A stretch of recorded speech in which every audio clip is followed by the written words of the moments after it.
Yo, what's going on, everybody? It's the Flying Pig here on Flying Pig United with another cheeky little stream for you lads and lasses this evening.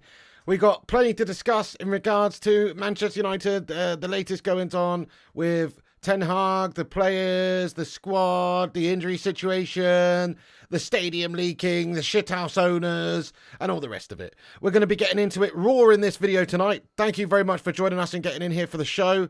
How are we all doing tonight, guys? Thank you very much for joining us and getting involved. Yes, indeed. How are we all tonight? Thank you very much for being here. Let's see who we've got in here. Disco Dave, Duke of Rodtown, Luan France, Sanjay Ramatar, Arctic Jacko, Josh Hernandez, Jess Young, PJ, Aaron, Madhouse, Sanjay, Henry.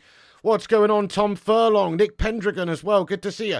And everybody else as well. Great to have you all in here. Do us a favour at the start of this show. Smash that like button on this video. Give us a massive thumbs up. You know it makes sense. Drop a cheeky little like on it. That'd be amazing. Do get yourself in there raw throughout the show as well and have your say. It is a fully interactive channel. So we will be dipping in and out of the live chat to see what you legends have got to say for yourselves throughout the show. So make sure you get involved, everybody. Make sure you do get involved as well. That'd be amazing. And have your say, and we'll have a bit of a Q&A at the end of the show as well. But yeah, Jess Young, thank you. I'm not too shabby. Thanks for asking. Hope you're having a good one too, and everybody else who's here as well. So, guys, we're here to discuss the main issues, I suppose. By the way, you can give us a share. The link is pinned to the top of the live chat there, where it says repost. Click that link. That'll take you to x.com. Go give us a repost. We'll shout you out later on in the show. Appreciate everyone who does that as well. Right, okay, so Man United in the shit at this particular moment in time. Terrible start to the season, the worst start for 34 years.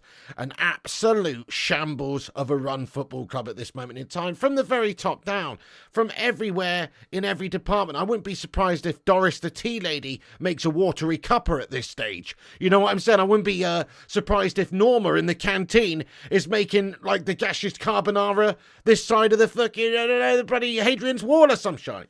You know what I mean? Like, this is the problem with Man United. We're just lacking in every single area, really. Bunch of slackers. The squad is slack set up from the top down, and we know it's down largely to the shithouse Glazers. Of course, there is, I think, problems with how we approach the season with maybe signing the right sort of players. I don't think we did sign the right players in the end. Have to be honest and critical, just where I see it, call it how I see it. We didn't sign the right players, did we? We might have signed some of the right players, but ultimately we didn't get all the players that we needed. And who does that blame really lie with, guys? I mean, it lies with multiple people, I suppose. Listen, if Ten Hag wants £60 million Mason Mount, he's going to have to take some of the blame for spunking that amount of cash on a bang average player. If he wants to get rid of David De Gea and get in Andre Onana, the man with an invisible hand, then he has to take some of the blame for that as well, because that was largely his decision too. But elsewhere, I do think that the Glazers have just let us down massively. He probably did want Harry Kane. I don't buy this whole story about, oh, you know what, Ten Hag didn't even want Harry Kane because he's not his type of striker and he's not a presser and yada, yada, yada, all the rest of it. Bullshit. Harry Kane's a proven beastly goal scorer. Anybody in their right mind would want Harry Kane. It's about living within your means, though. And unfortunately, the means at Manchester United are not that great with the Glazers shithouses in charge, and I think Ten Hag was probably trying to edge his bets a little bit and spread the budget that he had in the summer throughout the rest of the side, rather than what we probably should have done in the end, which was go and get the most impressive individuals that we could have got and not worry about the overall sort of amount of sheer numbers that you can get. You want quality, not quantity. And I think that's sort of where Ten Hag went wrong, maybe the recruitment went wrong, and certainly the shithouse Glazers went wrong, is we didn't get the quality that we needed, of course. We've had big injury problems at the start of this season, which is apparent. We've had off-the-field issues. Jaden bloody Scamcho having a kick up the fuss situation there, of course. Anthony, all that palaver going on. It's just not honest. It's not a great start to the season. There's a lot of reasons why United are shite at the moment. But the biggest reason, in my opinion, is simply down to the Glazer shithouses. And we'll cover that in a moment. But before I do, Ten Hag, there are some news and stories and stuff coming about Ten Hag and his feelings about some of the squad and the players in the squad, and perhaps he's a bit worried about the fact that there's mental fragility going on in this squad. Fuck me. Mental fragility is the expression I would use to describe this set of players. What a bunch of mentally fragile melts. It has to be said. I mean, you criticise them a slight little bit so they refuse to play, or they come out on social media kicking up a fuss saying that you're a liar. Oh, right, yeah. All this business going on with players. Oh, you drop this player, you drop that player, and all of a sudden they have a little bit of a cry about it. You know, there is so much player power and egomaniacs within this squad, it's unreal.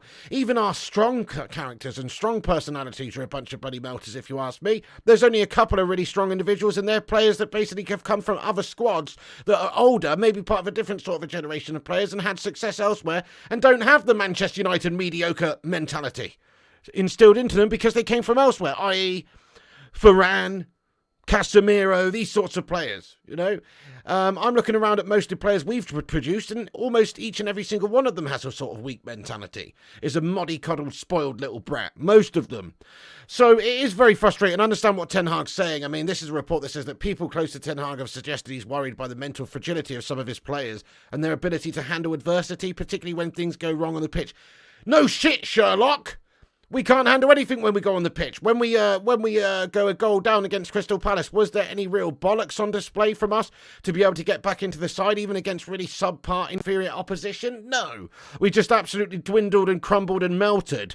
And people would say, oh yeah, but Ten Hag's the manager. He's got to try and whip these guys into shape and get them to be having, to get them to have stronger mentalities.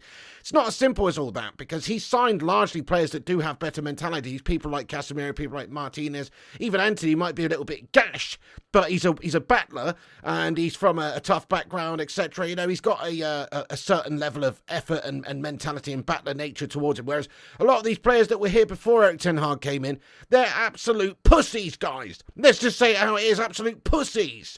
And did he want Sancho in his squad being a pussy? No, not really. Does he want Rashford, who's got his money now and now he's just quite happy just to fanny around, it seems? No, he doesn't want that to happen. Does he want all of these players in his side that are just melters? Slabby Maguire, etc. He's got a Leicester City mentality. He has a Hull City, Sheffield United mentality. Does he want these players? No, he doesn't, but he's kind of stuck with them at this moment in time. They're still here. People would say Ten Hag spent a shitload of money and got a load of players in, and now this is Ten Hag's side. It's only really half Ten Hag's side, if you ask me. This is currently only half Ten Hag's side, to be fair. Yes, he's spent a lot of money. That money hasn't exactly gone that far, and there's still a lot of gash bags from the previous regime that are hanging around this place still, stinking up the gaff. So I don't blame this solely on Ten Hag whatsoever. People blame this on Ten Hag. You're being harsh. You're being harsh. The Glazers need to take most of the blame and shoulder most of the responsibility, and I'll get into why in a moment. But by the way, we're nearly at 100 likes, guys. Thank you for getting in here. Take a second, if you're just joining us, every single one of you legends, to smash that like button. That's all we ask, is a massive like. Hit the thumbs up. It's free, and it will help boost us up there on the old YouTube search rankings or whatever. Hopefully that's the idea anyway. It's not good for the algorithm. So smash the like button, feed the algorithm, and subscribe, of course, if you're new to the channel. We're on our way to 76,000 subscribers. Get yourself involved if you are new to the show by liking and subscribing and sharing it around. Nice one.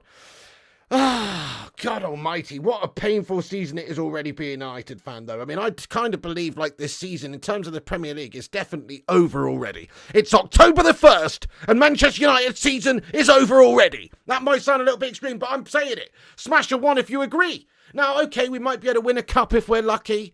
Well, we have to be lucky indeed, if you ask me.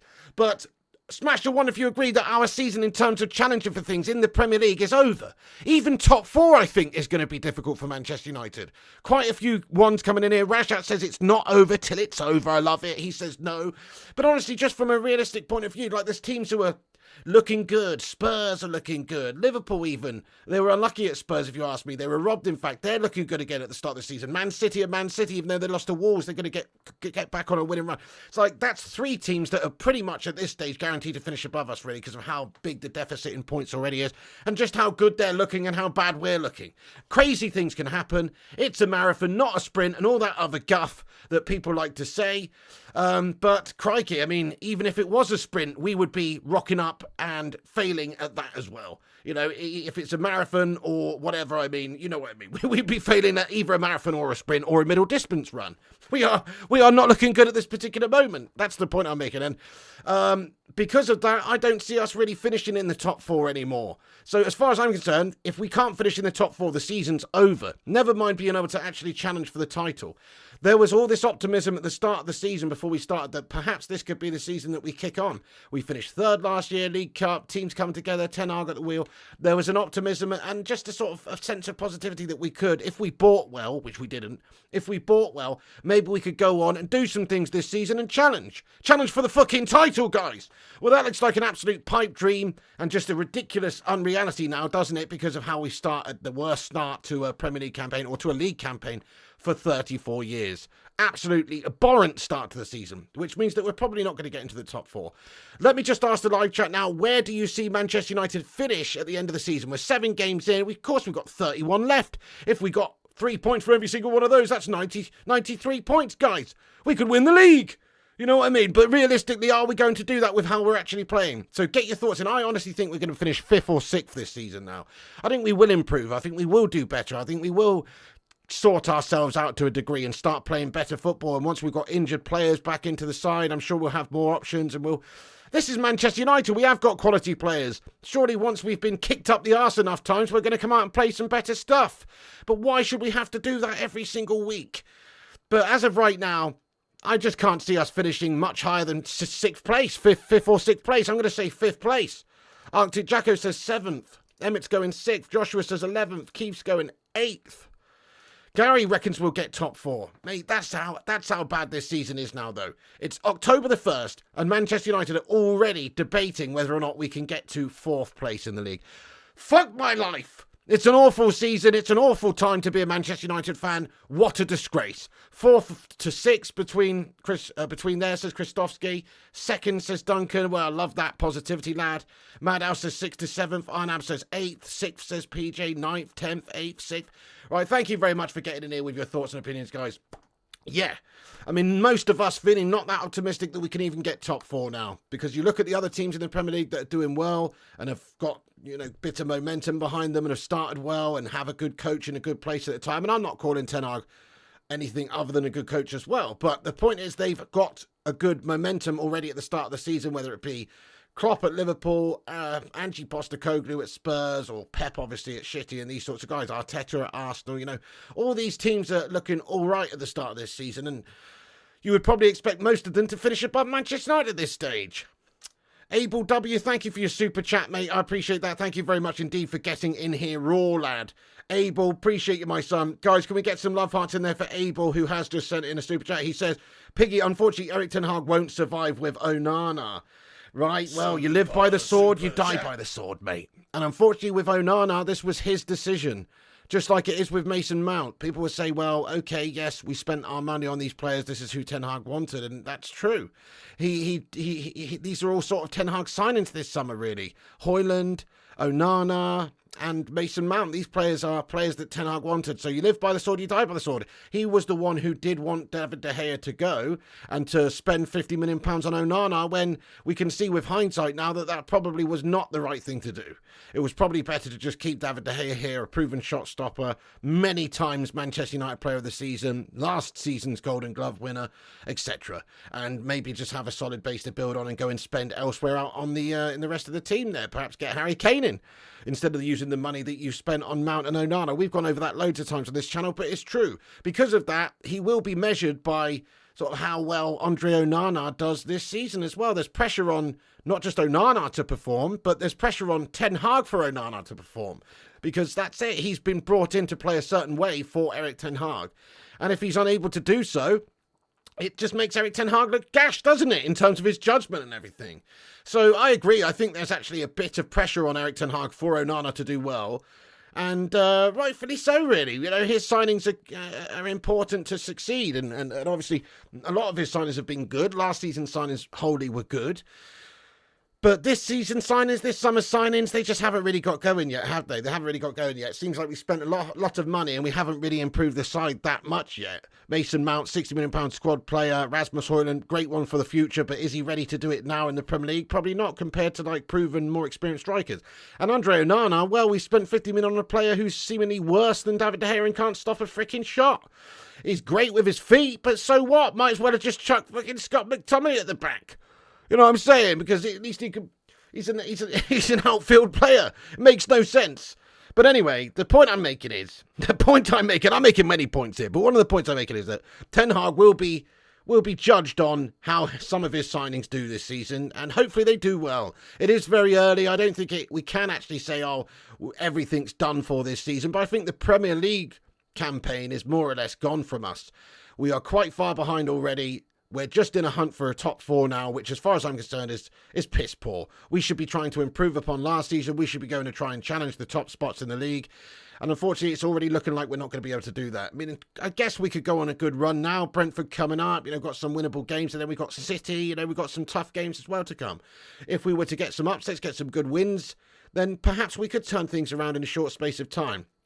But I'm not feeling very confident about how we're playing, just with how the squad is and where we're at and the players and the issues that we've got from the top down and off the field and everywhere. Doesn't really fill me with any sense of confidence that we're going to go and win anything. We're shite, guys. We're basically absolutely shite right now. It has to be said. It's the most frustrating start to a season I can pretty much ever remember, because there was so much level of anticipation of a good season, and we spent a lot of money, and we're hoping for more improvements coming from the new coach, and it just hasn't happened, has it? There's a lot of reasons to it. Zamiasi, thank you very much for your super chat here, bud. He says, I think Mount is worse than Havertz. Well, you probably would think that because you're an absolute Arsenal delusional scumbag, Zamiasi, lad. And obviously you would say that, but no, I disagree with you. I still think Mount's better than Havertz. I think Havertz is guffer armour, lad.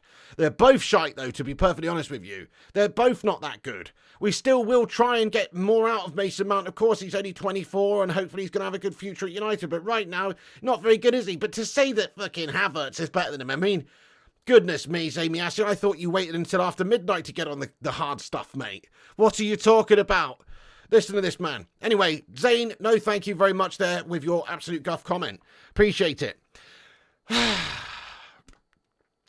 you know what? It's the Glazers, guys. I know, listen, people would go, oh, but the Glazers aren't in charge of the team. The Glazers aren't coaching the players. The Glazers aren't responsible for Ten Hag's tactics and his signings even to a degree. But it's the shithouse Glazers. It's the standards that have happened, that have slipped over the years at Manchester United. I mean, let's just get into some stuff now about the Glazers shithouses and why they're such a problem at this football club as well. So Gary Neville's been speaking, actually. He put a little tweet out on social media, something I'm going to just highlight now really quickly. And he said this. He said, Sunday opinion, Chelsea and United are the way they are currently due to cultural issues and chaos. Erik Ten Hag and Pochettino are good managers working in very difficult and challenging environments. Look up top. The VAR mistake was a really bad one. However, we've all been demanding quicker decisions, and I think they have tried to enforce speed and decision-making. Speed will cause inaccuracy, and it's the VAR in general was an absolute gash joke. Liverpool got stitched up yesterday, and of course Manchester United got stitched up yesterday as well, if you ask me. There was a definite handball shout. That Garnacho shot on goal, which was blocked with the hands of a Palace defender, should have been a pen. It's a disgrace. So the two officials being taken off their next games. Imagine how they feel this morning. Let's be human. There should be consequence for such errors. But in my opinion, a couple of games out with whatever. Sorry doesn't mean anything. Yeah. Anyway, he's just basically saying that, and I agree with him that he says that largely it's due to cultural issues and chaos that have been created at this football club. Why Chelsea and Man United are in such disarray right now, and I have to agree with that. Really, I think it's not just as simple as blaming it on the manager or even the players at this stage. I think the players have fallen into this sort of pitfall at Manchester United where we have just lowered the standards periodically over the years, season to season, and it's about Ten Hag trying to improve those standards. It's not going to happen overnight. There's a mentality issue at Manchester United. I do believe that Ten Hag's trying to fix that, but it's not an easy thing to fix. He's got to set examples. He's got to make examples out of players. I think that's what you're seeing happen with Jadon Sancho there. But he's also got to try and do a little bit more in regards to selecting the right sort of players at the right sort of times. Because obviously when he's playing Rashford over Garnacho, for instance, when Rashford's playing like absolutely Gashford and Garnacho's playing like a beast, what does that really say to the rest of the squad. So he's also got to play into that as well and just accept the very, very best standards and make everyone sort of fit into that, really.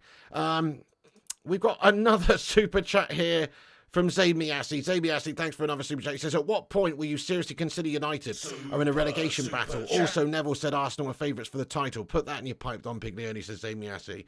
Hey, nice one, Zaid Miassi. Thank you very much indeed for getting in here, lad. At what point will you consider United are in a relegation battle? Well, I mean, we're definitely not in a relegation battle, Zaid Miassi, because just of the absolute sheer quality that we've got in the side. I mean, it would be pretty ridiculous for Manchester United to get relegated. It's almost an impossibility. It's obviously not impossible, but it's almost an impossibility now with the players we've got on our side. So we're never going to be in a relegation battle, mate. That's just an absolute dream for you Arsenal scummers, isn't it? And Neville said Arsenal's a favourite for the title. Well, in that case, Neville's gone down a notch in my book, bro. Because he must be... When did he say that, by the way? Did he say that while he was hanging out with you, lad, smoking crack in your crack den, lad? Because I don't know if he was of the best sound and mind at that particular moment, but if that's the case. Because I don't understand how anybody could think that Arsenal are more likely to win the title than Manchester City, who are much more of a well-oiled machine and actually know how to win. Arsenal haven't won a Prem in 20 years. They don't know how to win. All they do is know how to bottle, really. You saw that last season while they were in a winning position. They managed to absolutely chuck it away like the bunch of fucking North London bottle merchants that they are, my son. So he must be on the crack pipe just as you are there, Zamiasi, lad. Sort yourself out. Sort yourselves out, guys. Crikey. But I can't agree with that statement at all. If he has said that, which you're telling me he has, then he's just as mental as you are, Zamiasi, in some ways. You know, nobody can be right all of the time, mate. Nobody can be right all of the time. Listen, City are going to win the league. I hate to say that. They don't deserve it. I'd rather Arsenal win the league. City are going to win the league, mate. I hate to tell you, they're just better than you. They are better than you. They've got a better squad than you. They know how to do it. They've been there and done that. You will lose. You will lose. You'll probably end up finishing fourth or something. Guys, where do you see Arsenal finish this season? I'm going to say third. So somebody asked me this in my gaming stream last night, and I think they said choose your top 5 or top 6 or whatever. And I said City will win. Then I think this season will probably be Liverpool if you look how they started, and Spurs, and maybe then Arsenal. I think I don't know, I'm going fourth, mate, actually, for you shithouses. I think this could be a season that the Spuds finish above you, lad. At least I hope so anyway, because you guys are getting a little bit too smug for my liking. And I do think Man United are going to struggle to finish in 5th or 6th place, to be perfectly honest with you. So, yeah, nobody really cares about you scumbags anyway. But thank you for sharing your opinions in the live chat there, guys. I appreciate it. Nice one, nice one. Right, anyway, let's get into the reasons why the Glazers shithouses are such shithouses for this football club, as we know why. But, I mean, just Gary Neville saying all that, that's absolutely true. It seems like we're basically in this state of chaos all the time, as he mentioned there. And there is another report here, basically, that suggests that there's going to be a lot more protests and things like that coming, obviously, with the 1958 leading lots of different sort of campaigns to try and convince people to get on board. And obviously, you can do what you can by supporting the 1958 at this moment in time with the whole Claim Back United sort of thing that they are organising. It says, for you, for us, for each other, sign up. We are in pre-registration stage currently. We will be hosting a space soon to discuss the plans behind Claim Back United, next steps for the group, Q&A, get involved, be part of something. Unity against the Glazers, right? So search up the 1958 on Twitter, guys, and give it all a read and get yourself involved and check out the website. But look, obviously there is going to be a lot more protest because of how bad the football club is run. And how bad is it run? Well, it's run very, very badly, guys. Let's have a look at this. So you may have seen some of the images going around social media and videos of Manchester United fans sat in the stands getting absolutely soaked and pelted with rain due to the roof leaking like a mother chuffer. You know, we're talking not just a couple of drips and drops here, guys. We're talking about absolute torrential rain piling through the bloody roof at Manchester United. I mean, this is what the Glazers shithouses have done to this football club. The stadium at Manchester United is pathetic. The overall squad depth at Manchester United isn't good enough. The facilities at Manchester United are absolutely bang average. Everything is average or worse at this football club compared to other top football clubs. And obviously there's a lot of fans at United that were getting, pelted by the rain. Yeah, Timmy says Old Trafford's worse than a crack den. Mate, it resembles Zayn Miasi's house. sometimes, you know what I mean? There's leaky roofs and stuff. People might think Zayn Yassi lives in a mansion because he's putting all these $9.99 super chats in. No, he actually lives in a cracked den, and he just so munted off of his mind on drugs all the time. This is how he thinks he's communicating with God. You know what I mean? He thinks I'm the Messiah, mate. But I'm telling you, Zayn, I'm not the Messiah, mate. I'm a very naughty boy. Okay? No, but anyway, Zayn Yassi, lad. I'm just joking, Zane. I'm just joking. But either way, it is a bit of a crackdown these days, Man United Stadium, compared to others. If we're going to use that terminology, it is a bit like that. There's fans getting rained on at Manchester United. It's a disgrace. It's a disgrace how much the mighty have fallen in regards to our facilities at this football club. It really is. And look, there's a little report from St. MUFC on Twitter which just says that Old Trafford roof still leaking. Ten Hag is not the problem at our football club. The Glazers are direct your anger at them. It's misplaced. We need the leechers that are the Glazers out of our beautiful football club. That's the biggest problem at this football club, and it always will remain the biggest problem at this football club. So let's get a cheeky hashtag Glazers out in there. I mean, they are being accused of playing all sorts of mind games and shit like that in regards to the takeover of this football club as well, like playing with our emotions, playing with the fans' emotions and passion and love for this football club. They're just prepared to take as long as they possibly can and wait it out in order to try and get more and more money that they can get off of Sheikh Jassim or Sergium, etc. And they have been accused of essentially playing mind games and takeover games with this football club just to get more money. That's the sort of shithouse owners we're dealing with. They're not prepared to spend the money, on the infrastructure and the football club properly, but they should. I mean, if you consider how little we've spent over the years in terms of our infrastructure and how much debt we're still in, they should have actually paid off all of that debt by now, 17, 18 years later on after they bought it. But no, the debt's gone up at Manchester United.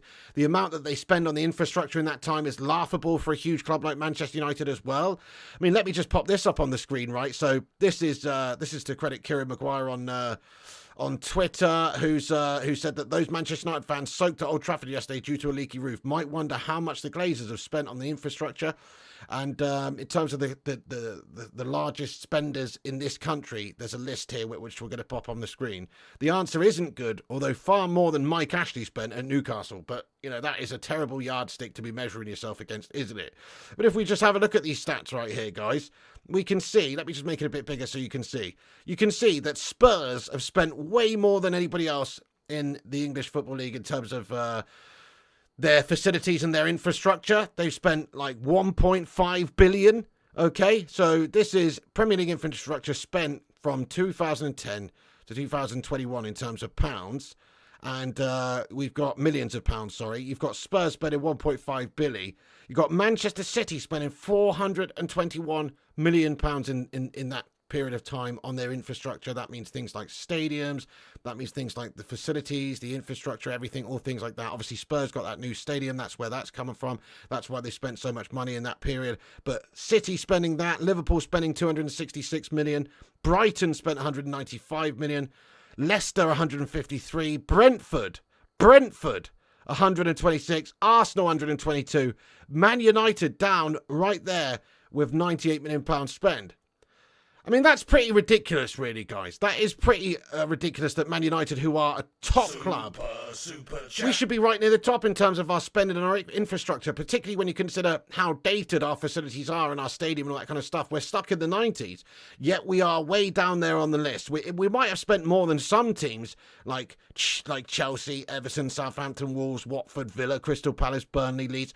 But come on, we're Manchester United for Pete's sake, and we're one of the ones that needed to actually spend. We're not a top club in terms of what we spend anymore and how we carry ourselves. Not at all. MUFC Realist TV, thank you very much for getting in here, my son, with a super chat, lad. Appreciate you, my son. Let's be having you. Let's get a super chat emoji in there for MUFC Realist.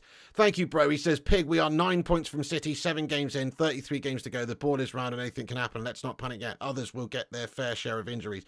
Glazers need to go. Yes, spot on agree, mate, my friend. Let's get hashtag Glazers out in there. They definitely do. I mean, yes, I wish I shared the level of optimism that you're suggesting there. You're obviously suggesting anything can happen. We can still challenge or we can still go up there. I mean, I guess that's true. You can't argue that that is a possibility. But if you actually look at how we're playing, the mentality of the players, the mentality of the club, the owners, the situation, everything, mate, just to quote your name and be a realist, I don't really see us challenging for jack shit this season. I think we're going to struggle big time, and we'll be lucky to get 4th place at best. And that, I'd snap your hand off for that at this moment in time. Just to get Champions League football next season and write this whole bloody season off and start again next year. You know, I would pretty much just snap your hand off for 4th at this stage. What does that tell you about the state of Manchester United? That should not be how we are approaching the season at the 1st of October. We should have optimism. We should have positivity. There's optimism and positivity around a lot of these other clubs at the top. People, even Spurs are feeling optimistic and looking good at the moment. Pissing Spurs, guys! You know it's a bad time when Spurs are looking good and Manchester United are not looking good. So I must admit, I do think that it's wishful thinking to think that United could get anywhere this season now, really. I mean, look, there's still plenty of time to go. You're right about that. There is only a handful of games in. But the state of this football club, the state of the owners, the state of everything, the squad, the off-the-field issues, the signings we made, everything. I just don't really see how we are capable of doing much this season anymore. I do think the season, in terms of the Premier League, not the Cups, because anything can happen in the Cups, but in terms of the Premier League, I think it's basically over for us, honestly. Don't want to be that pessimistic guy, but it's just honestly how I feel about the whole matter. Connor Geraghty, thank you for your super chat as well. So said it about this team. It's Glazers, it Glazers players, not the managers. It's the Glazers and players, not the managers. Yeah, so true, so true. I mean, you can blame the manager all you want. And, of course, the manager is going to get quite a lot of the blame and the criticism, particularly from certain sections of the fan base, because that's where the frustration is easily placed. That's where the blame is easily placed on the manager's shoulders. But if we're being honest, I think that there was a lot of problems before Ten Hag's come in. He actually did well against the sort of the flow of things going in the opposite direction last season and managed to stabilise us a bit.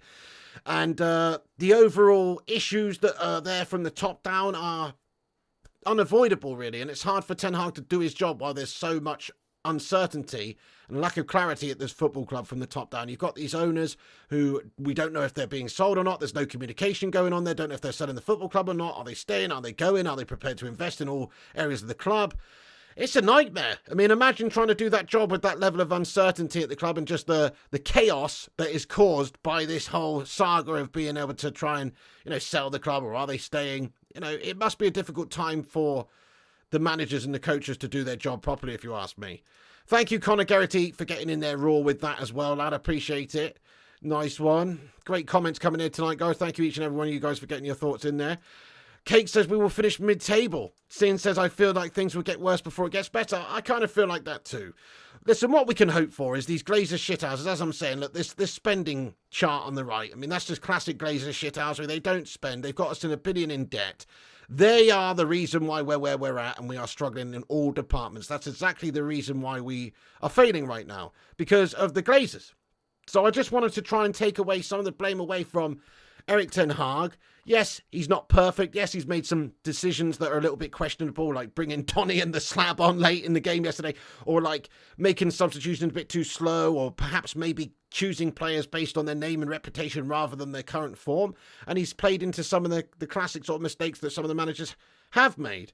But then again, if Rashford goes out there and bangs a hat-trick, we're not saying that, are we? But he didn't. And it's on these players who are out there on the pitch to perform to a better standard as well. A lot of these players just seem to shrivel up out there sometimes for Man United. I mean, you look at the game midweek, we battered Crystal Palace, and then the next game, it's like the drop-off in mentality is unreal. It's unbelievable.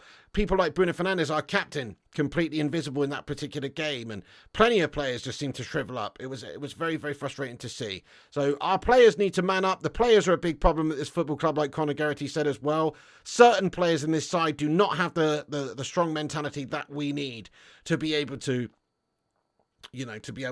do what we need them to do, to meet the standards of a Manchester United player. Zamiasi says, with all the billions you wasted on players, you could have built a new stadium. Can you do a poll? Who is a better director, Spielberg or Cameron?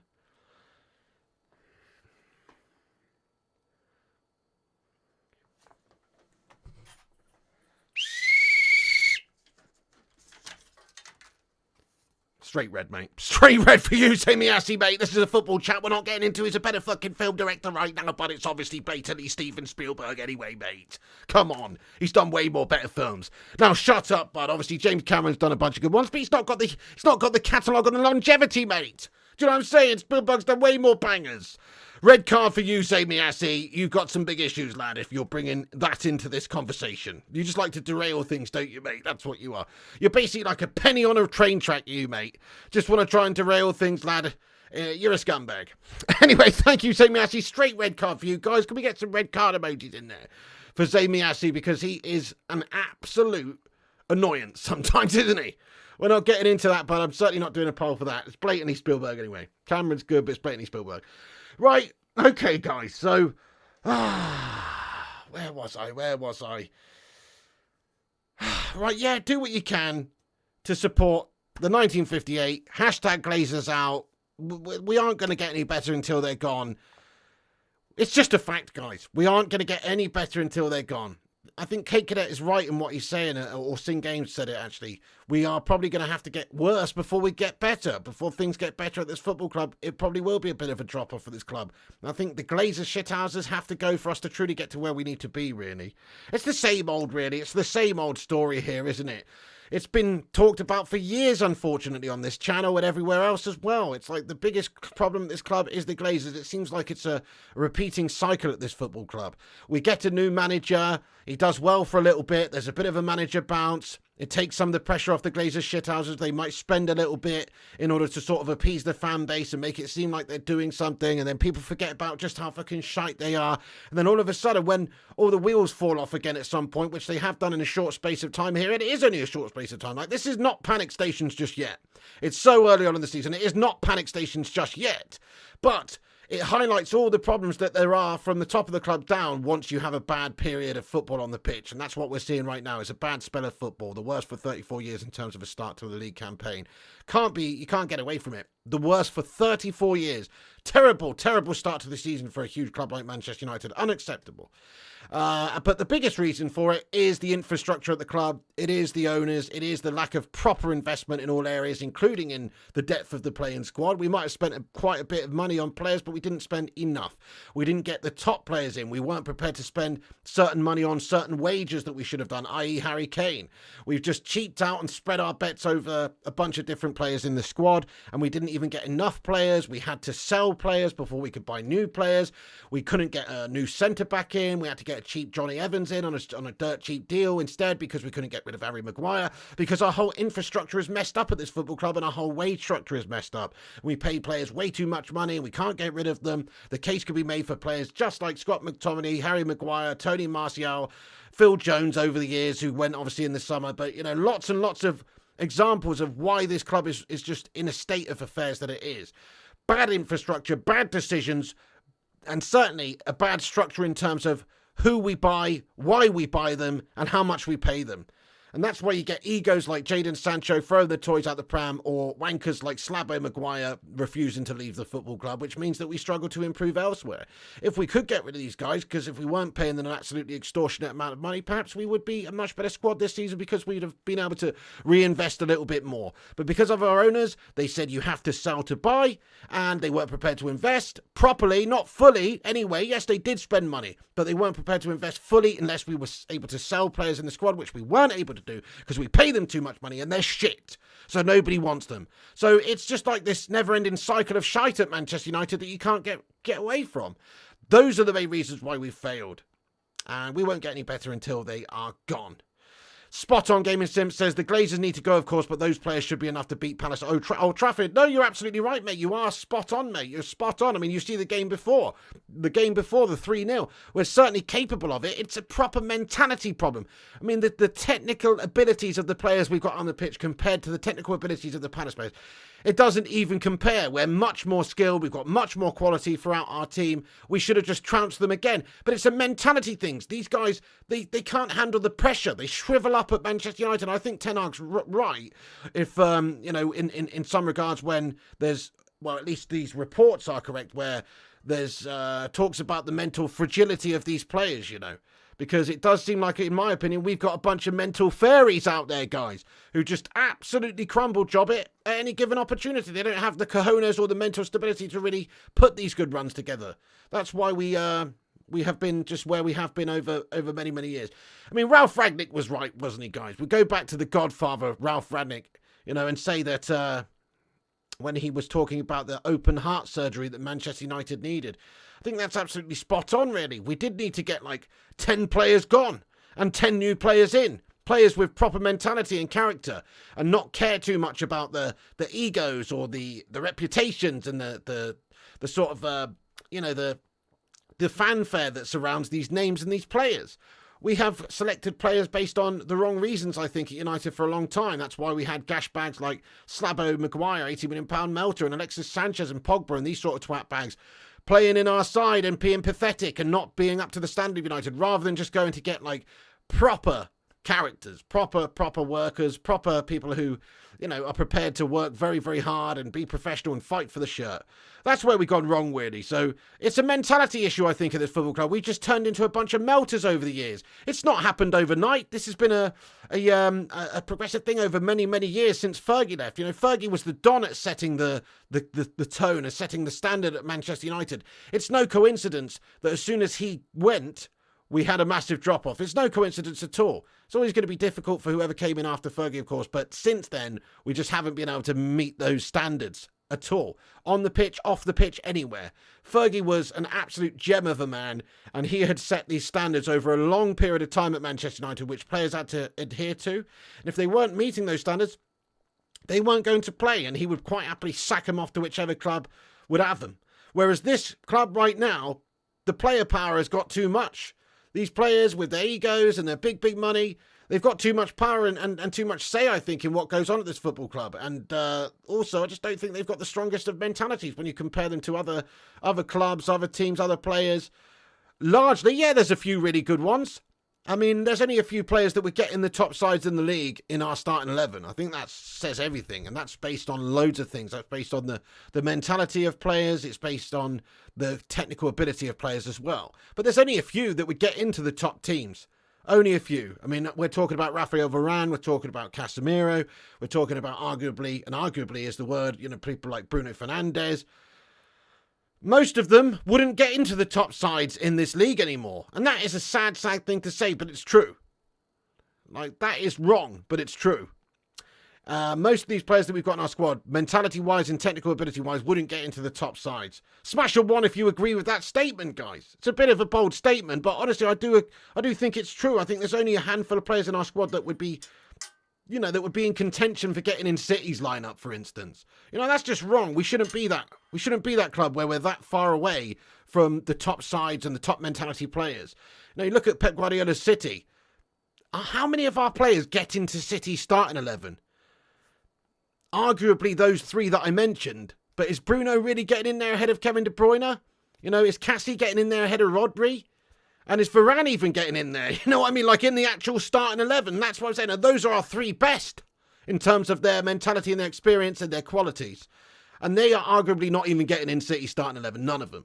So what does that tell you? A combined City and Manchester United 11 right now basically is City. That is a scumbag situation to be in when you're Manchester United.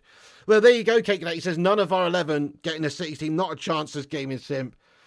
Right, there you go. So what does that tell you, really, folks? What does that tell you? Manchester United standards have massively slipped over the years, and it's not as simple as, the manager, it's his fault, or, it's obviously a lot to do with the owners, and it's a lot to do with the players and where they're at as well. Rome wasn't built in a day, and certainly Manchester United isn't going to be under Ten Hag either. He needs time, he needs our backing, and he needs a bit of faith in him right now. And look, we're going to obviously go through a lot of bad days, I think, before things get truly better at Manchester United. It'll be like the early days of when Fergie took over United in the late 80s, where, it was not a great time for a couple of seasons before it got really good. That's probably what's going to have to happen. You're probably going to have to see a regime change with the owners at Manchester United, with Sheikh Jassim coming in, or something like that to happen to significantly change things and change the direction that this club's going in. And once that happens, it will be a progressive improvement, I think, over many seasons, not just an overnight fix. So anyway, very, very, very frustrating though, guys. Very, very frustrating. Yeah, the truth hurts, but we need it. No more comfort in lies. Yeah, I mean, how horrible is that when you think about just what this club means, how good this club has been in the past, and how far away we are from the likes of Manchester City at this moment in time. It's just depressing and it's wrong. Board needs sacking and everything, says the cake cadet. Yeah, fair play to you, lad. Yeah, Rome wasn't built in a day. It took several hundred years. Well, we don't have several hundred years, but you know what I mean? Like, obviously, it takes many seasons to get a proper team together with a proper mentality. Just have a look at Liverpool, for instance. Now, Liverpool, they're probably going to have a decent season again this season. Last season, they had a crap season, to be fair. But before that, you know, for 3 or 4 seasons, they were really trucking along quite nicely, weren't they? And that took years to build. It took them going through many, many managers. In fact, it took them 30 years to win the Premier League title, didn't it? But before that, even when Klopp came in, so they got the right guy for them at the time. And it took a few seasons for him to get to the point where they're that well-oiled machine capable of winning Champions Leagues and Premier League titles and things like that. It doesn't come overnight. And so to expect Ten Hag to do it, especially with a weak mentality set of players, is asking a little bit too much. We're going to get into a Q&A and stuff in a minute. I'm just going to cover a couple of little bits and bobs of information we've got about various news stories and stuff to do with Manchester United very quickly before we crack on. But do us a favour, guys, if you're just in here, we've just smashed 200 likes on the stream. Help us get to 300 likes on the show. Smash that like button if you haven't done so. It helps the stream out. Drop a thumbs up. Helps us compete with clickbait wankers and corporation mugs. So hit that thumbs up if you haven't done so. And also smash the subscribe button and get yourself involved. You can chat if you subscribe.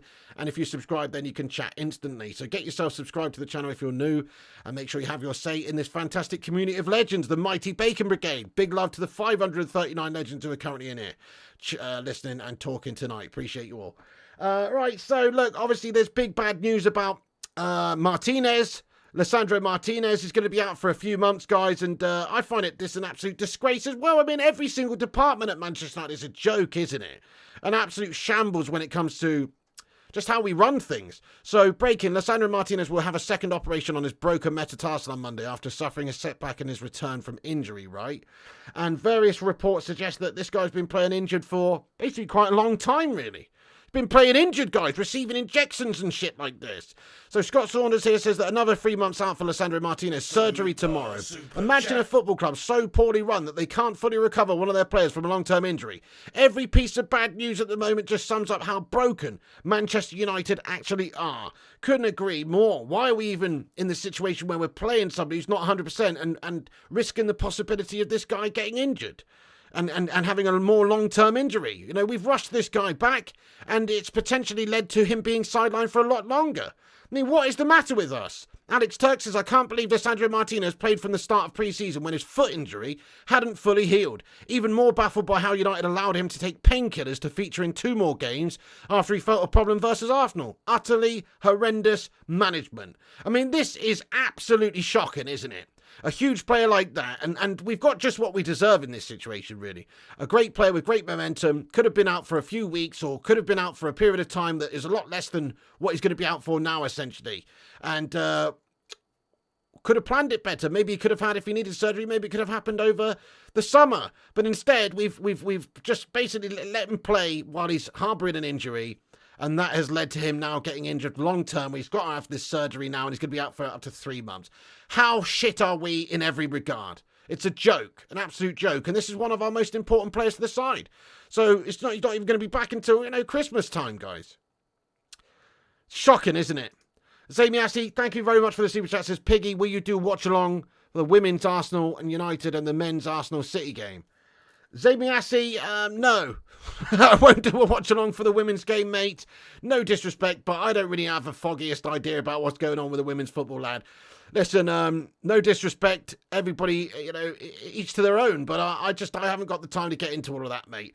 I'm focusing on the men's game, and no disrespect to the ladies' game. It's a great game and everything. But I haven't got the time to cover that as well, lad. So it's a no from me, Carol. In regards to the Arsenal City game, I mean, we'll see. I'm going to do a bunch of big games this season that are other teams. Bunch of big games this season that are other teams. If it is going to impact Manchester United, as I've always said on this channel many times, and as you know, Zane, if it's a game that I'm watching anyway, offline or online or whatever, I will be doing a stream for it. If I'm watching a game of football, then I'll do a stream for it. And that's the same with any sort of women's games out there. But I don't watch the women's games. So, and that's not because I'm sexist or anything. It's just because there is not enough hours in the freaking day, my son. So there you go. Thank you, Zane, for getting in here with that. We'll see about that one, bro. We will see about that. But thank you for getting in with your super chat. Let's get some love in there for Zane. Dropping down these bits of knowledge. Crikey. Jarvis says Martinez needs a second operation. He played Bayern and Brighton on a huge amount of painkillers. You can't make this shit up. Jarvis, cocky legend. I hope things are good with you, by the way, you absolute handsome bastard. Jarvis, I know you can't make it up, can you, bud? I mean, we're playing players who are injured. It's like when we had Rashford playing in our side under Ole Gunnar Solskjaer when he's got a bloody broken back, like Mike Tyson. I broke my back. Spinal. You remember that, guys? My name is Mike Tyson, the greatest heavyweight pugilist of all times.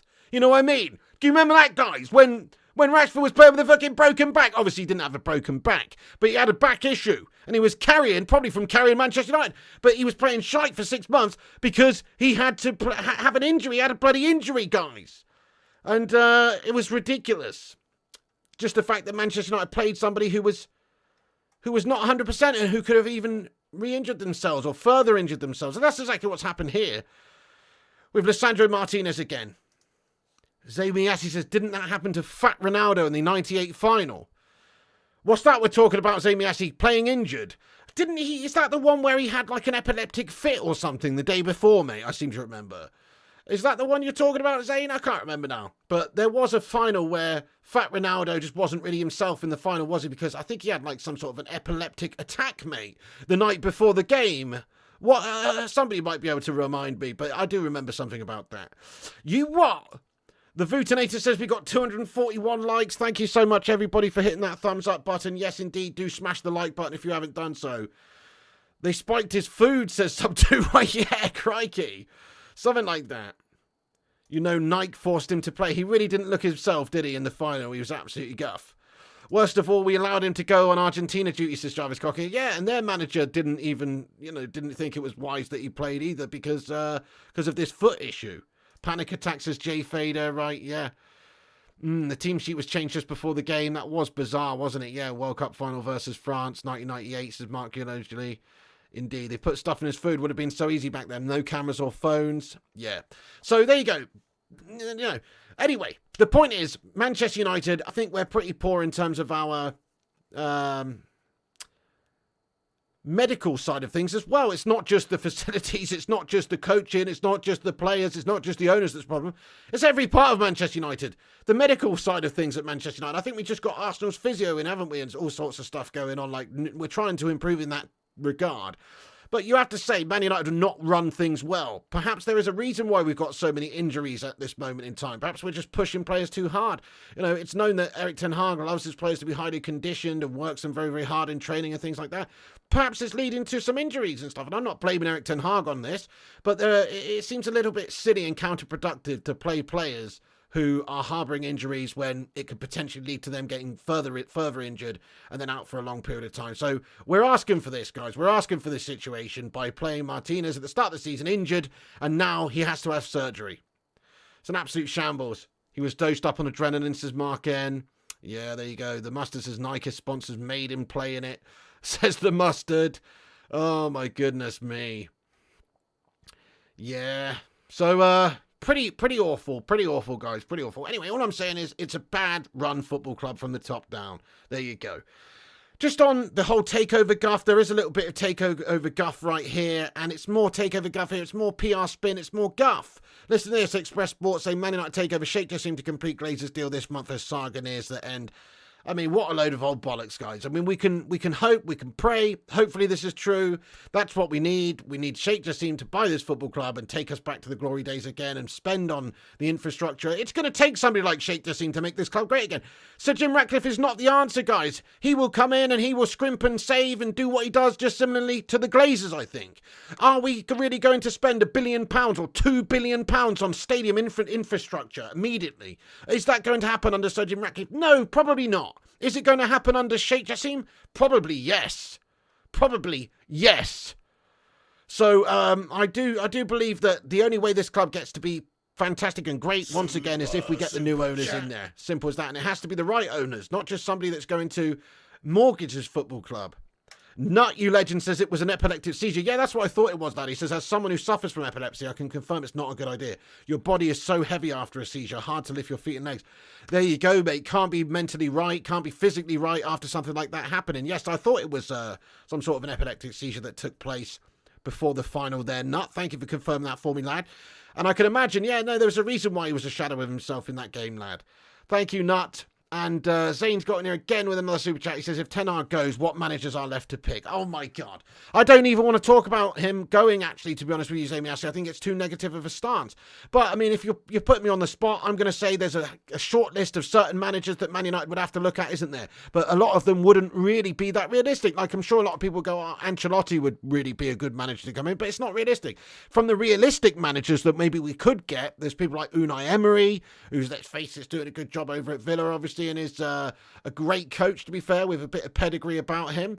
There's De Zerbi, but De Zerbi doesn't really do it for me because he's not a big club manager. He's not managed a big club, and it's like Potter was at Brighton and he'd done fantastic things there, and then obviously went to Chelsea, and it's a totally different animal with all that pressure and expectation trying to manage a big club, especially a club that is in disarray. Especially a club like Manchester United that's in disarray. It's all well and good taking over at Brighton, for instance, in a situation where they've got good owners, they've got good sort of setup, and the hierarchy and everything's all in great further, so to speak, and the squad's good for what they need to do, and they've been left in a very good position by the previous manager, Potter. It's easy compared to running Manchester United to go and do that. Yes, they're exceeding expectations, but De Zerbi, he's not even on the shortlist for me, really, guys. I think that's a crazy decision would be to go and get something like him. And then there's people like, other big name managers that people might want based on sort of their names and reputations. People like, say, Simeone. But Simeone does not fit the style of Manchester United. He's a negative manager, defensive manager, boring sort of style football. The right candidate for Manchester United just does not exist, if you ask me, even now, because we need somebody that's a big club manager. We need somebody that plays football in the right way, i.e. an attacking, entertaining style of football that's effective and a proven winner. And we need somebody that's, got the track record, really, of doing that. And there just isn't anybody around with that track record, really, that's currently available that we could easily go and get, I don't think. Yeah, De Zerbi doesn't deserve it. Well, it's not that he's not a good coach, but it's a totally different animal trying to fix Manchester United than it is to go into a already successful Brighton side for their standards and take them to the next level. It's totally different. This is a totally different setup. This is a challenge for any manager in world football. Sin Games says, bring Ollie back to the end of the season. We have better players now. I reckon he can do a turn. String Games, I can't tell if you're being serious or not. I mean, in hindsight, Ollie did do a good job, didn't he? If one or two things went slightly differently for Ollie, i.e. he didn't maybe go and get Cristiano Ronaldo and he kept that team unity together that there was before Ronaldo came in, and maybe he won that Europa League final, which we lost on penalties. Maybe we didn't have these injury issues at the start of that season that he got sacked with Varane being injured, etc. for a while. Perhaps things would have gone differently for Ollie. Ollie did a good job for a while.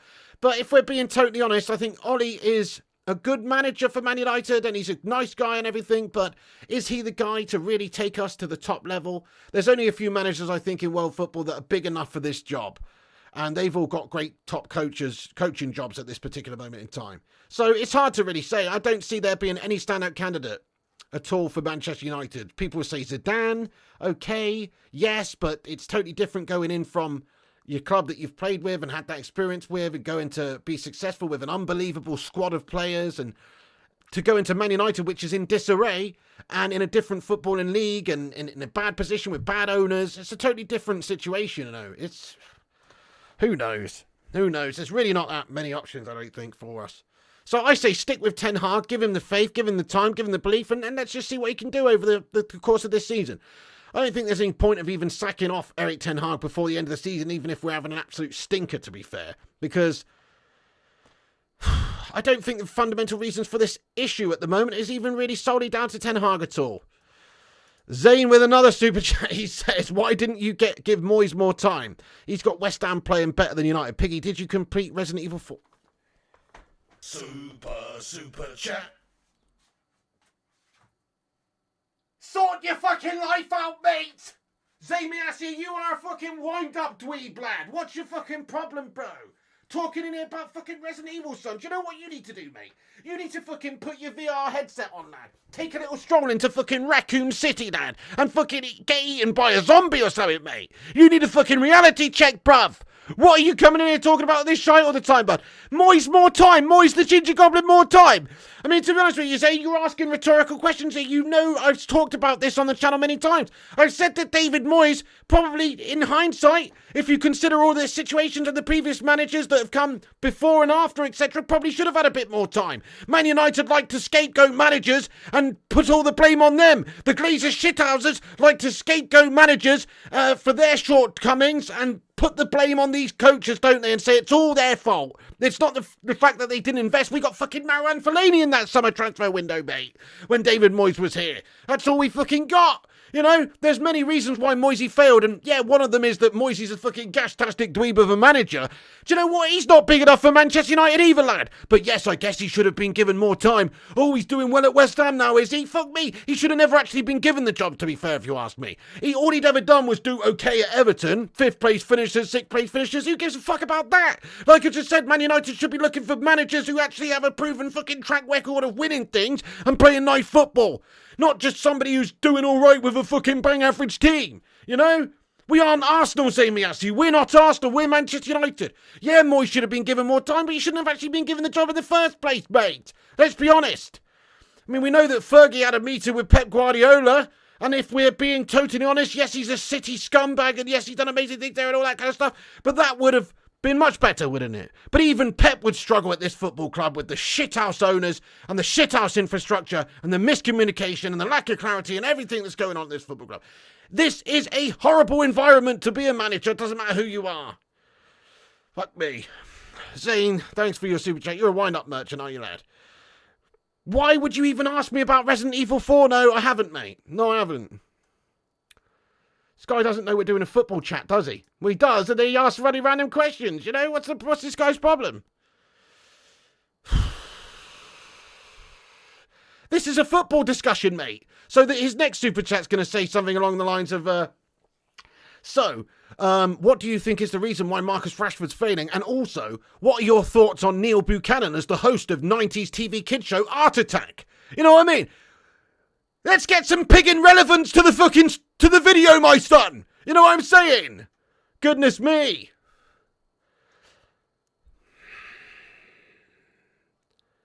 Exactly. Shithouse players is another big reason, Marky Harris, you legend. You're absolutely spot on.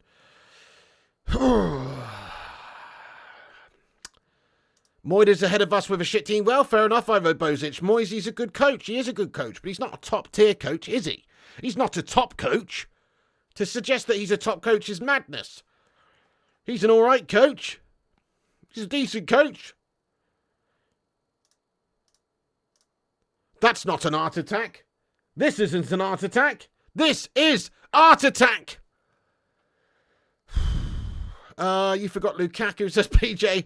Right, yeah, we got a lot of Gus stuff going on at this football club. Anyway, right, okay. One thing I did want to discuss as well very quickly. Anthony Dos Santos pictured in training. There he is. Anthony Dos Santos back in training, guys. As we talked about this previously, not going to dwell on this too much, but I think this is a good indicator of what sort of the situation is with the club and Anthony and his whole legal situation. I do think that Manchester United potentially have an understanding, at least, that this guy is going to be okay and he's not guilty of anything, and that, you know, it seems like these allegations that are being made against him are perhaps heinous, perhaps bogus, whatever you want to say. Listen, I'm not saying that myself, but I'm just saying it does seem like Manchester United perhaps are privy to some of the information, that they're quite content and happy that Anthony will not be facing criminal proceedings, essentially, and that this guy will probably be back and available to play for Manchester United. That's kind of what I think is the case. Because why would they take that risk of bringing Anthony back into training and potentially into the squad to play if he's just going to get arrested next week for domestic abuse? You know, I don't think that's a very clever thing for Man United to do after they've already addressed these issues, after they already gave him a leave of absence and gave many statements about the situation of Anthony and the fact that he was being investigated for domestic abuse and that he needed time away to defend himself and all this sort of stuff, and that he was given a leave of absence so he could go and do so.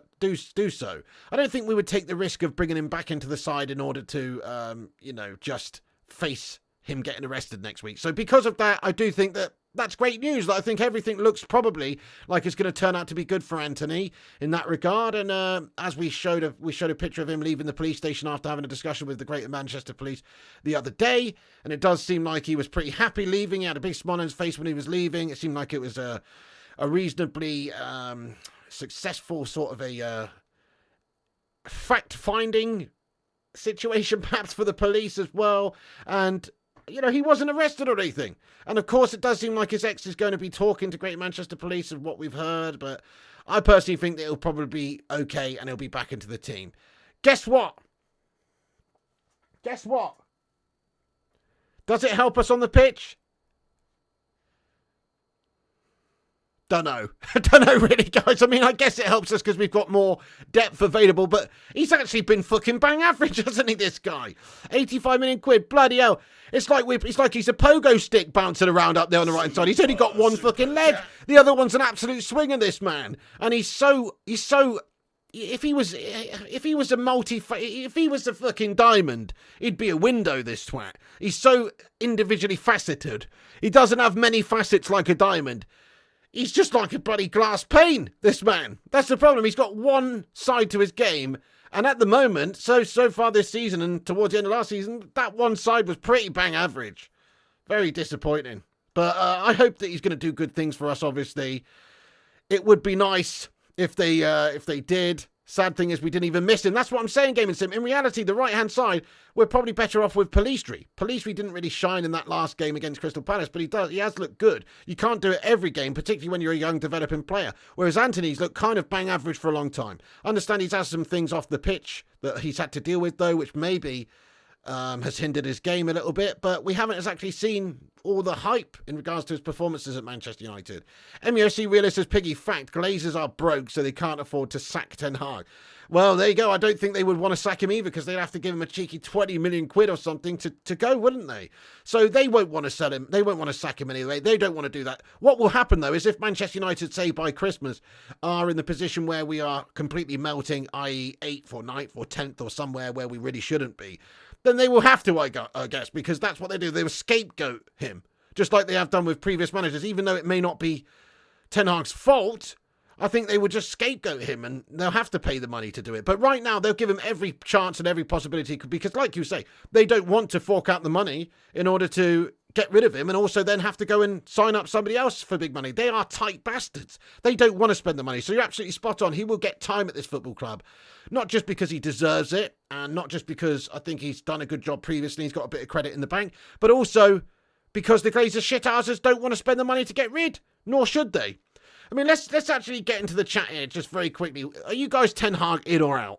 Let's just ask that question. It's a bit of a sweeping question, but let's just ask that question. Are you guys Ten Hag in or Ten Hag out at this stage? I'm most definitely Ten Hag in. I don't think we can disregard his season last season. He did very well. And I also think there's a lot of varying factors as to why Man United are failing right now. Mainly the owners, mainly the injuries, the off-the-field issues, the drama surrounding the football club, the uncertainty, the lack of clarity from the sale, and all of those different reasons contributing to why this is a complete mess and a terrible environment for Ten Hag to manage in. In says Simon, in says Triple Threat, in says Rajat 100%. Yes, get in there, my son. In says the Vootinator, in says Ed's Music, in says T-Mill, in but I'm a Liverpool fan, says Dabo. Oh man, Don says out and 10 times on Sunday. Ten Hag pushing his luck, says Sing Games. Well, he himself is not really covering himself in glory with some of his decision making, is he? That's fair. His signings this summer, very questionable if you ask me. And also some of his decisions and substitutions and in-game management are also a bit questionable. But he was doing all sorts of things last season, if you ask me, that were questionable, and they turned out to be successful, i.e. playing players out of position, dropping Luke Shaw into centre-back or whatever, and him having a great game, or playing Bruno out wide in some games and him happening to have a good performance. And, he does some things that are questionable sometimes, but often they work. This season, they haven't done. Sonny Jim says in, Duncan says in wasted money, says Di Valentino, in, out, says Sibon Gassini. In, says Madhouse. In, says Simon. Out, says John. Johnny says in. You think you need back in, says Michelle. Out, says Don. In. Yeah, so, I'm liking what I'm hearing from the fan base here. It's just people who think that Ten Hag should go already, I think they're a bit too fickle, to be fair. You're entitled to your opinions, guys, but I do think you're being a little bit too fickle. And yes, we've had a bad start, but we can bounce back. I do think the Premier League campaign is more or less away from us already, though. It's not like we can challenge for the title or anything right now. It's just really a top 4 race now, and I'm very sad that that's already the case. That it's October 1st, and basically the best we can hope for really is 4th place, really, if you ask me. You might disagree with that, but I honestly do think that's sort of where it's at. Jarvis says, I'd rather place my trust in Ten Hag to turn things around than hope this group of players will improve under a different manager. Let's support the manager and break the cycle. Great comment there, Jarvis, mate. Jarvis, you're a man after my own heart, lad. With comments like that, bud, I completely agree. Like, that's it. These players are bottle jobs for whichever manager they're going to be playing for, aren't they? At least Ten Hag's a sort of disciplinary and authoritarian sort of is trying to change the mentality of this team. Don F, thank you for another super chat. Says, look forward to welcoming more to the Erik Ten Hag out party over the next 2 weeks. Well, we'll see. I mean, the pressure will mount if we don't get results. No doubt the pressure will continue to mount if we can't start to win significant amounts of games. Zamiasi says, you missed my chat. Sorry, Zamiasi. Did you ever ask yourself this, Zay? Maybe I missed it on purpose, lad? Do you ever think that? No, I did miss it, though. Zane says, I've subscribed to your gaming channel, Piggy. Will you do a movie talk channel? Then I won't talk about movies on this channel. Right, yeah, there's a reason why I didn't read that one out, mate. No, I didn't see it, actually, to be fair. Let's get some love in the chat for Zane. Will I do a movie talk channel? No, not anytime soon there, Zamiasi. I'm not Jonathan Ross. I'm not Barry Norman, mate. I am just but interested in the football and that kind of stuff. I am into movies as well, but no. Again, like you asking me if I'm watching the women's football, again, there's not enough hours in the day, mate, for me to run a movie channel as well, lad. If you want me to, pay me, mate. If you want me to, £1,000 a month into my bank account, no questions asked. I'll run a shitty little movie channel just for you, bud. You're basically spending that amount anyway, so you might as well. Oh my goodness me, I'm just joking, but you know, that's not gonna happen, mate.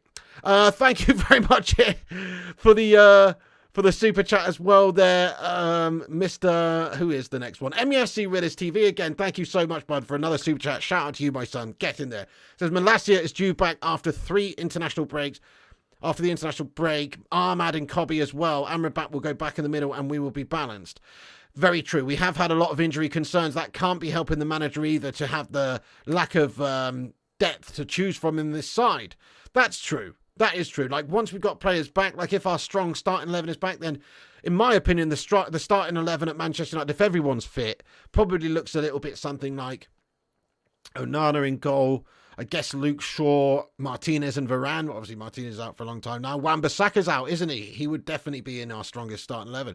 Then in the midfield, you're probably looking at Casemiro and Amrabat. We haven't been able to see Amrabat properly in the middle because, like you say, he's had to be used over at the left-back spot to help out with these injury concerns that we've got at this particular moment.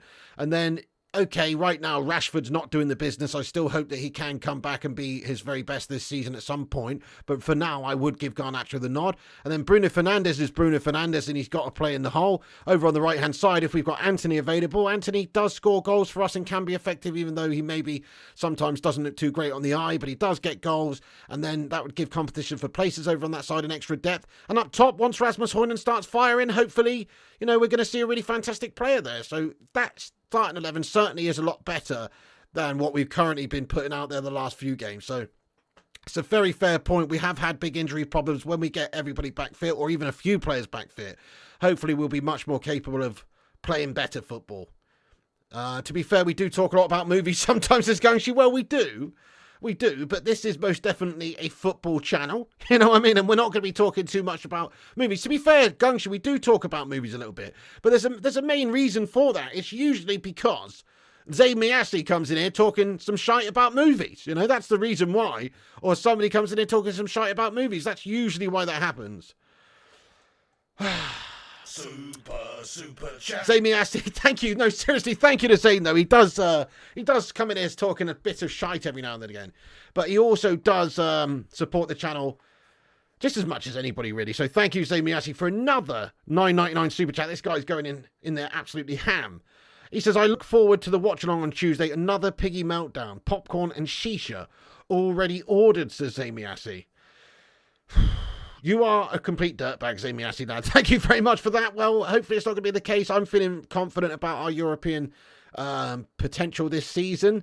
It's just the Premier League start has been awful. You know, what tends to happen is sometimes when you do have a bad domestic campaign, a lot more emphasis and a lot more of the mentality gets thrown in to some of these cup competitions. So I'm still expecting us to perform in the cup competitions. You know, I think we've got a good chance of winning something this season, even though we are actually rubbish. I just think the league campaign is more or less getting away from us, and we are playing catch up already. But you know what, Zane? Steady on, my son. Steady on, my son. I don't want to hear any of that negativity around here, lad. It's not going to be a meltdown. We're going to get the job done. You need to calm your boots, bud. Calm your boots. Thank you so much there, by the way, for another super chat, Zemi Assi. Appreciate it, lad. Nice one. Do appreciate it.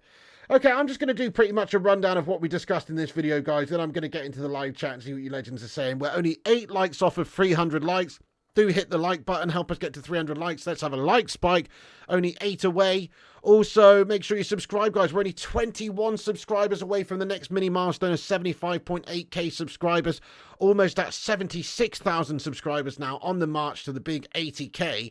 So please do, if you are new to the show, consider subscribing. It's free to subscribe, and we're on here every night and a lot of days giving you the latest updates in regards to United. We cover the breaking news, the watch-alongs, match reactions, and all the goings on at this football club in a no bullshit, no clickbait way. So if you're enjoying the show, make sure you subscribe. It's free. Click the bell icon for notifications also, so you do not miss the streams. Road to 100k, Scott. Road to 100k, lad. You never know. One day, mate. We'll see.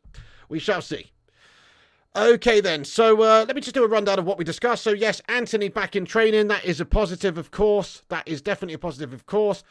Great to see. But elsewhere, Martinez injured for a long period of time. Piss poor management from the club there. Playing an injured player who's harbouring an injury, only for him to get further injured, and now he's got to have surgery and be out for 3 months. Absolute shit show.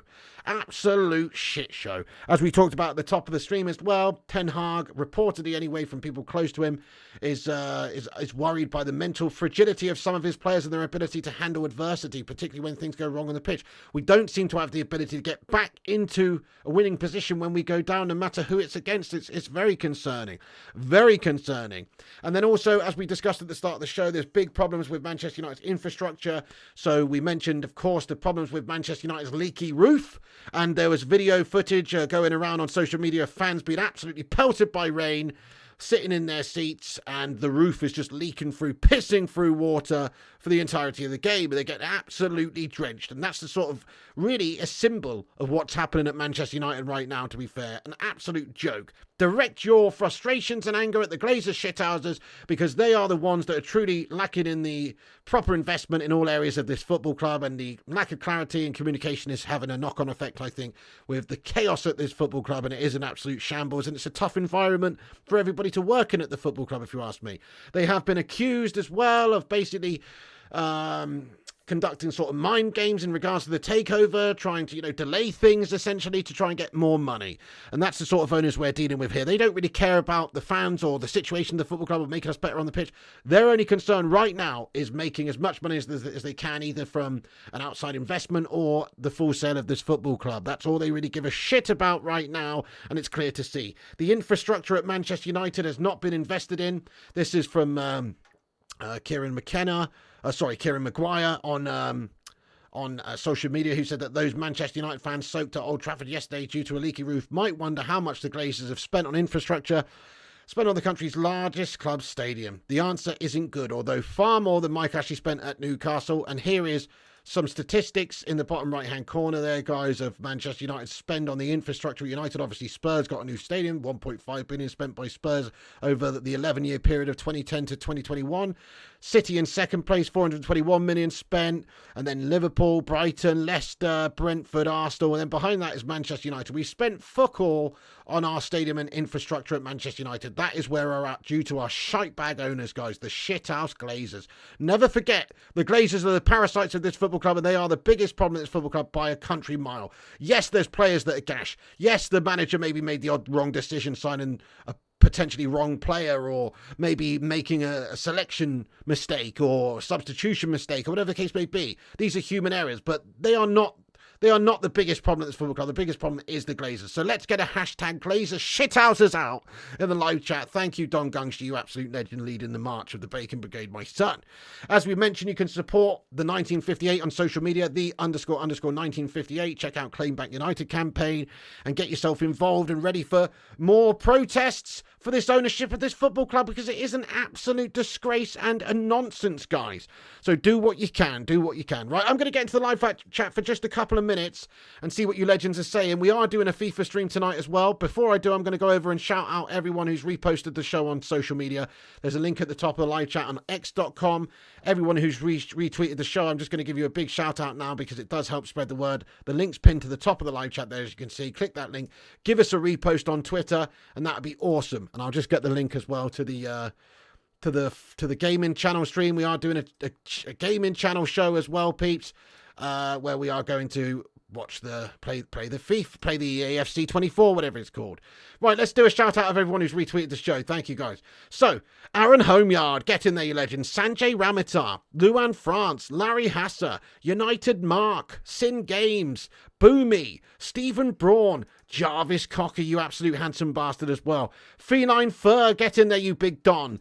And everybody else as well. I think that's it. But thank you so much to you all for retweeting the show. It does help us out big time. So thank you so much to each and every one of you that's done that. It's much appreciated. Right, let me get you a little link in there to the EAFC 24 stream. We're going to be on here in literally 5 minutes doing the stream. That's actually not the right link, guys. Bear with me a moment. But we will be on there doing the FIFA stream, or whatever you want to call it these days. So come and hang out with us if you want to chat more. You want to hang out with the Bacon Brigade. We're going to be playing some games and hanging out. So that's what we're going to do tonight until the wee hours of the morning. FC24 stream here. Boom. Right, I'll pin that to the top of the live chat. Right, let's get into the chat for a few minutes, though, guys, before I wrap this stream up. It's going to have to be a late start over on the other one because we've got 487 legends still in here. Let's see what you legends are saying. Boomy says, all Ralph Rangnick said was right. All the players he advised you for United are at big clubs and 95% of trophies a year later. Yeah, oh, definitely, mate. Some of these players that he advised Man United to get are great players. I couldn't agree more. We should have gone and got players like Caicedo and Julian Alvarez and people like this. You're absolutely spot on. There was no good reason not to. They were available cheap as well. Sin Game says, Pig, I think players are selected on their monetization value. There is no other excuse. Ten Hag can't be so blind, can he? I don't know, Sin Games. I mean, I see what you're saying. So, Rashford, big name player, worth, if we're looking at the market, at 100 million, paid 350k a week, gets selected ahead of Garnacho, who's a young lad who's not paid or worth anywhere near as much as that at this particular moment in time. So, you're suggesting that Rashford's selected ahead of him because of his value as monetization or the fact that he's paid a lot of money. But you have to remember that Rashford did do the business for Erik ten Hag largely last season and scored us 30 goals. And so maybe he just feels like Rashford's a big game player and can maybe turn up. He's obviously wrong in that sense at this moment in time because Rashford shat it. But I think that obviously Ten Hag's made that decision thinking that Rashford's going to perform for him. Well, he was wrong, obviously. But I think he's making that decision based on the purest of decisions, him wanting Rashford to do well and thinking Rashford's going to do well. I personally think that Garnacho's form suggests he would have done better from the start, but it's easy to say that with hindsight. Now, I do think that he wanted Rashford in the side because he trusts Rashford. That's the main reason. I don't, but I think he does based on his last season where he did really well for him. Jarvis says, suggestion for a movie channel name, Pigs Movie Buff Bonanza or Flying Pigs Film Extravaganza. Dude, I like that, mate. Particularly the last one, Flying Pigs Film Extravaganza, sounds pretty raw, lad. I like it. Don't love it, but I like it. There's a lot of words going on there, isn't there? But I do like it, mate. Thank you very much for that. Just to reiterate, there will not be a film channel anytime soon. No. Not unless Zamiasi deposits £1,000 a month in my account. In which case I will do a daily video talking about films. Right. A team who says I get very annoyed every time I remember Caicedo was available to us for 5 million. Yeah, I know, exactly. 5 million quid, we could have got that guy. Ended up being sold for 110 mil. Bit long to search, says Travadino. Yes, that is a bit of a long film name. Flying Pig Films works, actually, Ryan. That does kind of work. Yeah, that's quite good. That's quite good. I do not CD. I don't have a VR headset or system or whatever you need to do that. Actually, I don't. I am doing FIFA tonight, Charlie. Yes, mate. The link's at the top of the live chat. We're going to be heading over there in a couple of minutes. Still blaming Maguire, McFred. It's Ten Hag's team. 10 signings, stop deflecting. Yeah, but a lot of them are injured right now, Jim Wilson, lad. Nobody's here actually blaming Maguire and McFred at all. What we're saying is the fundamental issues are, the biggest reasons are the owners, the infrastructure, the environment, and the mentality, which has obviously been slipping for years before Eric Ten Hag's even got here. Ten Hag did brilliantly with that set of Gash players last season, finished third in a League Cup, so surely that's not the issue. It's just that we've had a poor start to the season this year. Just as good as Eric Ten Hag was last year, he's got some things wrong this year, but I think it's a mentality issue at Manchester United more than anything, to be fair. PG rating for pig films, you what, says Stephanie. Don't spoil Resident Evil 4 for me, says CD. Zane's basically spending £1,000, 31 days monthly, gives 40-50 quid in daily super chat, so it's over £1,000. Yeah, but I'm in £1,000 specifically for the movies, mate. You know what I'm saying, mate? This is the football channel, mate. I'm talking about an extracurricular activity here. You know what I mean? Field of Dreams, Piggy, make the stream, they will come, says Ed's Music. I like your style there, nice one. We do come away with something come May. I'll be a monkey's uncle, says Simon. 6 foot drop off the pitch can't help, says Sing Games. Build it and they will come. People saying players are being selected based on money value as... don't use the R word there, my son. Removed. Malp says injuries is a load of nonsense, excuse me. Other teams are doing fine and they have injuries, says Malp. But we've got a lot of injuries, mate. We literally had like 12 or 13 injuries this season so far now. We have got loads of injuries though, bud.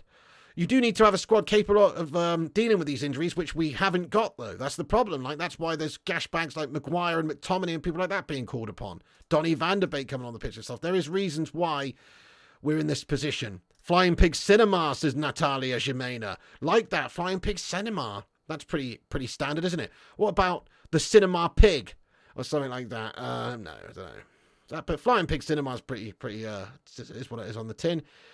Listen, why have we derailed into movie chatter here? It's nonsense.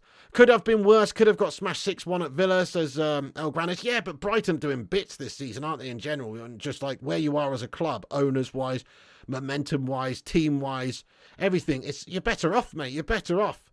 Imagine Pig done a movie channel and did cosplay for the movie, says Sub 2. Ten Hag has been handed the keys to the castle to do what he needs to clean up the mess, demolish and rebuild. He likes the challenge, that's why he took the task. Yeah, fair enough, Beato lad. Piggy's Popcorn, that's good, mate. Tom Furlong, that's good. Cinny Pig, that's also very good. Barry Norman strikes again. Flying Silver Piggy Screens, Pig's Picks, Pig Max, Piggy Silver Screen. Right, I think we've reached the natural end to this stream right now. Guys, we've got 316 likes on the stream. Give me a hell yeah in the live chat. And that's the bottom line, because Stone Cold Eric Ten Hag said so. We've hit 316 likes. That's a Steve Austin amount of likes. Thank you, everyone, for hitting that like on the stream, guys. I do appreciate it. Make sure you smash the likes before you go. Hit the subscribe button to this channel, Flying Pig United. Come over and join us on Flying Pig Gaming, everyone. Please do come and join us. Porky Pie FC, says MUFC Willis. That's my pie baking channel name. Get in there, Gungshi. Thank you, Tom Furlong. Hey, listen, guys, come over here to this link here, FC24 stream right here, guys. We are going to be doing a cheeky little FIFA stream. Come over, hang out with us, play some games with us, and chill. That's where we're going now. You see that in the chat? So please do that. Go and check out Flying Pig Gaming on YouTube. That's where we're going to be streaming every single night, playing FIFA action and gaming and stuff like that. Thank you, Travis. Thank you, everyone, for getting in here, guys. I do appreciate you all. Saving Piggy's private, says Wayne. Oh, that's a good one. Jonathan says, Manos, when you give the young players a chance, they give you everything. Yeah, that's true. They do fight for their place and fight for their badge and their opportunities. Give the youngsters a chance. That's a good thing to end on there. Nice one. Don't know about that, Shadow Stoic. Anyway, we're going to go over there. We can carry on the movie chat over there. Thank you, Luan. Thank you, Rajat. Thank you once again to all the super chatters, all the mods, all the members, everyone else who chats in this channel and interacts with myself and everybody else. It's a fantastic community. It really is. Let's get some hashtag Glazers out in the chat to end on, peeps. Thank you so much there, MUSD Willis. Much love. John Blatchford, Gattuso, Luan, Madhouse, Rajat, Vesta Beat, Stephanie, Rajat, everybody. Come over and hang out and go, even if you're not into the FIFA streams or whatever, go over and smash a little like on it. FC24 stream right here before you go to bed. Smash a thumbs up on it. Thank you, Jarvis, Shadow, Miss Killer Timsy, J Fader, Timmy, Gattuso, Gungshi, and everybody else as well. That's it from me. Thanks for watching. You can follow us on Instagram, Facebook, Twitter, TikTok, Twitch, and Kick at Flying Pig United. Check out the website, flyingpigunited.com. Also, check out the gaming channel, Flying Pig Gaming, and the clips channel, Flying Pig Extra, Flying Pig United Extra. But I'll be seeing you over in 2 minutes on the gaming channel, Flying Pig Gaming. Once again, here is the link in the live chat. See you then. And remember, when the seagulls follow the trawler, as this is because they think sardines will be thrown into the sea. Thank you very much.